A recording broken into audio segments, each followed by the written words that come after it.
हाय अल्लाह, ये क्या कमाल हो गया। ट्रैक्टर बीच से दो टुकड़ों में टूट गया। ऐसा नजारा शायद ही कभी देखने को मिलता है।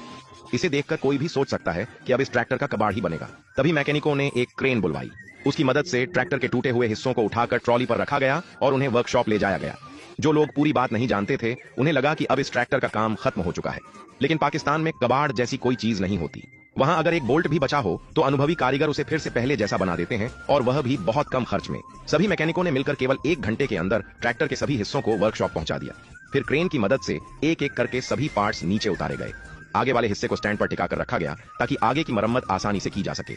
इसके बाद पीछे वाले हिस्से को भी उसी तरीके से उतारकर सही जगह पर रखा गया। पर अब बारी थी ट्रैक्टर के अगले हिस्से की मरम्मत की।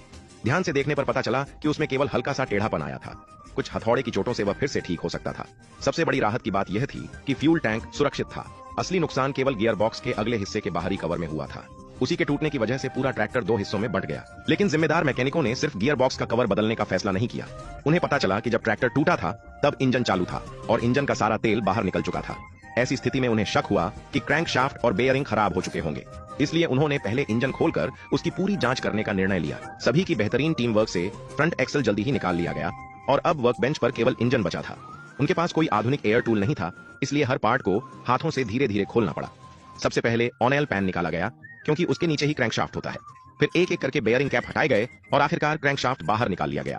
इसके बाद गियर बॉक्स को खोला गया। बाहर से गियर बॉक्स निकालना तो आसान था, लेकिन उसकी असली मरम्मत के लिए अंदर के हर छोटे बड़े पुर्जे को अलग अलग निकालना जरूरी था।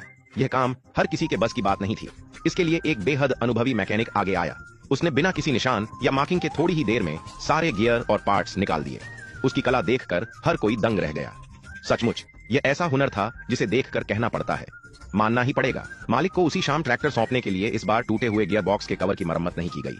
उसकी जगह एक पुराने लेकिन सही हालत वाले गियर बॉक्स का बाहरी कवर लाया गया और उसमें पुराने गियर फिट किए गए। गियर लगाना देखने में आसान लगता है, लेकिन असल में यह बहुत मुश्किल काम है। हर शाफ्ट पर कई गियर सही क्रम में लगाने पड़ते हैं। अगर मुझे 1 हफ्ता भी दिया जाए तो शायद मैं इन्हें दोबारा नहीं जोड़ पाऊं। लेकिन इन उस्ताद मैकेनिकों ने 1 घंटे से भी कम समय में मेन शाफ्ट, सेकेंडरी शाफ्ट और बाकी सभी गियर सही जगह पर फिट कर दिए।